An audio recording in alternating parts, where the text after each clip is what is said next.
Hello, നമസ്കാരം. നമ്മുടെ ദം ബിരിയാണിക്ക് പകരം വെക്കാൻ ഇന്നേ വരെ ഒരു ബിരിയാണിക്കും പറ്റിയിട്ടില്ല അല്ലേ? അപ്പോൾ അതുകൊണ്ട് തന്നെ നമുക്കിന്നൊരു ദം ബിരിയാണി ഉണ്ടാക്കി നോക്കിയാലോ? അപ്പോൾ നമുക്ക് റെസിപ്പിയിലോട്ട് പോവാം. നമുക്ക് ആദ്യം തന്നെ വേണ്ടത് കുറച്ച് ഉള്ളി നന്നായിട്ടൊന്ന് ഫ്രൈ ചെയ്തെടുക്കണം കേട്ടോ. അപ്പോൾ നമുക്ക് ഒരുപാട് ഓയിൽ ഉപയോഗിക്കാൻ താല്പര്യമില്ലെങ്കിൽ മൈക്രോവേവിൽ നമുക്ക് നല്ല എളുപ്പത്തിൽ അധികം ഓയിലൊന്നും ഉപയോഗിക്കാതെ നമുക്ക് ഇതുപോലെ ഫ്രൈ ചെയ്തെടുക്കാം കേട്ടോ. അതിൻ്റെ ഒരു വീഡിയോ ഞാൻ അപ്ലോഡ് ചെയ്തിട്ടുണ്ട്, അതൊന്ന് നോക്കണം കേട്ടോ.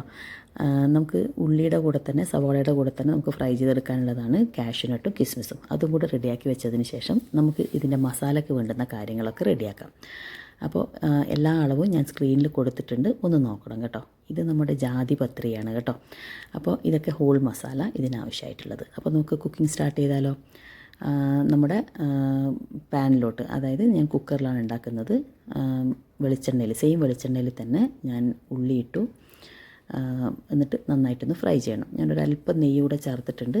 പിന്നെ നമ്മൾ ക്രഷ് ചെയ്ത് വെച്ചിരിക്കുന്ന ഇഞ്ചി, പച്ചമുളക്, വെളുത്തുള്ളി അതും കൂടെ ചേർത്ത് നന്നായിട്ടൊന്ന് വഴറ്റിയെടുക്കണം.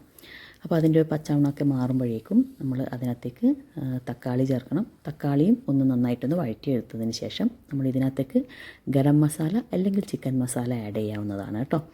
അപ്പോൾ അതും ഒന്ന് നന്നായിട്ട് വഴറ്റിയെടുത്തതിന് ശേഷം ഒരല്പം പുതിനയില ചേർക്കാം ഇതിനകത്തേക്ക്. മല്ലിയില ഉണ്ടെങ്കിൽ അതും ചേർക്കാവുന്നതാണ്. അതും നല്ലൊരു ഫ്ലേവർ കിട്ടുന്ന സാധനമാണ് കേട്ടോ. അപ്പോൾ അതും കൂടെ ആഡ് ചെയ്യാം. അതിനുശേഷം നമ്മൾ കഴുകി റെഡിയാക്കി വെച്ചിരിക്കുന്ന ചിക്കൻ പീസസ് ചേർക്കാം. ഞാൻ ഏകദേശം ഒരു 1/2 കിലോ ചിക്കനാണ് ഉപയോഗിച്ചിരിക്കുന്നത് കേട്ടോ. അപ്പോൾ അത് നന്നായിട്ടൊന്ന് മിക്സ് ചെയ്ത് മാറ്റണം. അതിൻ്റെ കൂട്ടത്തിൽ തന്നെ നമ്മൾ നേരത്തെ ഫ്രൈ ചെയ്ത് വെച്ചിരിക്കുന്ന സവാള ഉണ്ടല്ലോ, അതിനകത്തുനിന്ന് കുറച്ച് നമ്മുടെ ഈ കൂട്ടിലേക്ക് മസാലയിലേക്ക് ചേർക്കേണ്ടതാണ് കേട്ടോ. അപ്പോൾ നമ്മൾ യൂഷ്വലി പറയാറില്ലേ, ചിക്കൻ നമ്മൾ പിന്നെ കുറച്ച് എന്താ പറയുക, റെഫ്രിജറേറ്റ് ചെയ്തിട്ട് കുക്ക് ചെയ്യുമ്പോഴാണ് ടേസ്റ്റ് കൂടുക എന്ന് പറയാറുണ്ടല്ലേ. നമ്മൾ ഫ്രഷായിട്ട് ഉണ്ടാക്കുന്നതിനേക്കാളും നമ്മൾ തലേദിവസം തന്നെ വാങ്ങിച്ച് ഫ്രീസറിൽ വെച്ച് അതുപോലെ തന്നെ കഴുകി ക്ലീൻ ചെയ്ത് വെച്ചാൽ മതി കേട്ടോ. എന്നിട്ട് കുക്ക് ചെയ്യുമ്പോഴായിരിക്കും ടേസ്റ്റ് കൂടുതൽ കേട്ടോ. ഒന്ന് ട്രൈ ചെയ്ത് നോക്കണേ അത്. അപ്പോൾ നേരത്തെ ഫ്രൈ ചെയ്ത ഉള്ളി ചേർത്തു. പിന്നെ ഒരു 1/2 ലെമൺ ജ്യൂസും കൂടെ ചേർക്കണം. 1/2 ലെമണിൻ്റെ ജ്യൂസ് അത്രയും കൂടെ ചേർത്ത് നന്നായിട്ടൊന്ന് അടച്ച് വെക്കുക. വിസിലടിക്കേണ്ട, ജസ്റ്റ് ഒന്ന് അടച്ച് വെച്ചിട്ട് വേവിക്കണം കേട്ടോ. ഒരുപാട് വെള്ളമൊന്നും ഒഴിക്കരുത്. ബൈ ദ ടൈം നമുക്ക് റൈസ് തയ്യാറാക്കണം. അതിന് വേണ്ടിയിട്ട് ഞാൻ നേരത്തെ ഉപയോഗിച്ചിരിക്കുന്ന സെയിം ഹോൾ മസാലകൾ തന്നെയാണ്, സ്പൈസസ് തന്നെയാണ് ഉപയോഗിച്ചിരിക്കുന്നത് കേട്ടോ. അപ്പോൾ കുക്കറിലേക്ക് ഞാൻ കോക്കനട്ട് ഓയിൽ ഒഴിച്ചു. അതിനുശേഷം കുറച്ച് നെയ്യ് കൂടെ ചേർത്തിട്ടുണ്ട് കേട്ടോ. അതിനുശേഷമാണ് നമ്മുടെ ഹോൾ സ്പൈസസ് ഒക്കെ ആഡ് ചെയ്തത്.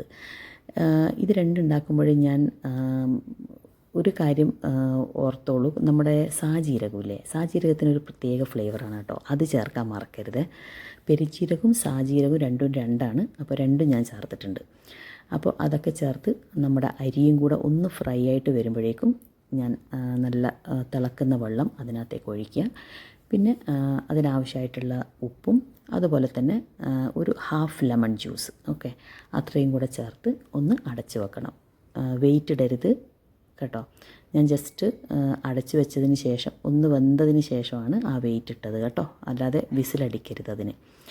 അങ്ങനെ നോക്കിയാൽ കുഴഞ്ഞിട്ടൊന്നുമില്ല, നല്ല അടിപൊളിയായിട്ട് നല്ല കറക്റ്റായിട്ട് വെന്തിട്ടുണ്ട്. ഇനി നമുക്ക് ദമ്മിടുകയാണ് ഞാൻ. അപ്പോൾ ദമ്മിടാൻ വേണ്ടിയിട്ട് ഞാൻ ആദ്യം ഒരു ഇരുമ്പിൻ്റെ ഒരു പാന് വെച്ചിട്ടുണ്ടായിരുന്നു. അത് നന്നായിട്ട് ചൂടാക്കി അതിൻ്റെ മേലെയാണ് ഞാൻ ഇത് സെറ്റ് ചെയ്യുന്നത് കേട്ടോ. ആദ്യം നമ്മുടെ മസാലകളൊക്കെ അതിനകത്ത് സ്പ്രെഡ് ചെയ്തു. അതിനുശേഷം അത് കംപ്ലീറ്റ് കവർ ചെയ്തു, റൈസ് വെച്ച് കവർ ചെയ്തു. പിന്നെ നമ്മുടെ ഫ്രൈ ചെയ്തിട്ടുള്ള ഉള്ളിയും അങ്ങനത്തെ കാര്യങ്ങളൊക്കെ ചേർത്ത് കുറച്ച് നെയ്യും കൂടെ ചേർത്ത് പിന്നെ പുതിനയില, മല്ലിയില ഒക്കെ ചേർക്കാം കേട്ടോ. എന്നിട്ട് നന്നായിട്ടൊന്ന് കവർ ചെയ്യുക. ഇതുപോലുള്ള ലിഡ് വെച്ച് കവർ ചെയ്യുക. പിന്നെ അതിനുള്ള ആ ഹോള് കൂടെ നമ്മളൊന്ന് ടിഷ്യൂ വെച്ചിട്ട് കവർ ചെയ്താൽ മതി. അപ്പോൾ നമുക്ക് നന്നായിട്ട് ദമ്മായിട്ട് കിട്ടും കേട്ടോ. ഇപ്പോൾ തന്നെ നല്ലൊരു മണമാണ് കേട്ടോ ഇതിനകത്തേക്ക് വരുന്നത്. ഞാൻ നേരത്തെ പറഞ്ഞ പോലെ പുതിനയിലയും മല്ലിയിലയും കൂടെ ചേർക്കുകയാണെങ്കിൽ കുറച്ചുകൂടെ എന്താ പറയുക, നമുക്ക് ഇഷ്ടമുള്ള നല്ല മണം വരും കേട്ടോ. ഇനി ഇതിനെ ഒന്ന് സെറ്റ് ചെയ്യണം. എങ്ങനെ സെറ്റ് ചെയ്യാന്ന് വെച്ചാൽ നമ്മൾ ആദ്യം ഇതിനകത്തുള്ള മസാല കുറച്ച് നമ്മൾക്ക് ഏത് പ്ലേറ്റിലായിട്ടാണോ മാറ്റേണ്ടത് അതിനകത്തേക്ക് മാറ്റണം കേട്ടോ. അതിനുശേഷം ഇതിനെ കംപ്ലീറ്റ് നമ്മുടെ റൈസ് വെച്ചിട്ട് നന്നായിട്ടൊന്ന് കവർ ചെയ്യുക. നമ്മൾ യൂഷ്വലി ഈ ബിരിയാണിക്ക് ചിലപ്പോൾ ഒരു യെല്ലോ കളറും അങ്ങനെയൊക്കെ കാണാറില്ലേ, അത് നമ്മൾ ഇതർ നമുക്കൊരു സാഫ്രൺ കുങ്കുമപ്പൂ ഒന്ന് പാലിൽ മിക്സ് ചെയ്തിട്ട് അങ്ങനെ ആഡ് ചെയ്യാം, അല്ലെങ്കിൽ മഞ്ഞൾ അങ്ങനെ മിക്സ് ചെയ്തിട്ട് ചെയ്യാം. ഞാൻ അതൊന്നും ചെയ്തിട്ടില്ല കേട്ടോ. അപ്പോൾ ഇങ്ങനെ ഒന്ന് സെറ്റ് ചെയ്തതിന് ശേഷം നമ്മൾ അതിൻ്റെ മേലെ നേരത്തെ തയ്യാറാക്കി വെച്ചിരിക്കുന്ന ഈ ഫ്രൈഡ് ആയിട്ടുള്ള കാര്യങ്ങളൊക്കെ ഒന്ന് ചേർക്കണം. ഇനി ഈ ബിരിയാണി കഴിക്കാൻ നമുക്ക് ശരിക്കും പറഞ്ഞാൽ ഒരു സൈഡ് ഡിഷിൻ്റെ വലിയൊരു ആവശ്യമൊന്നും ഇല്ല.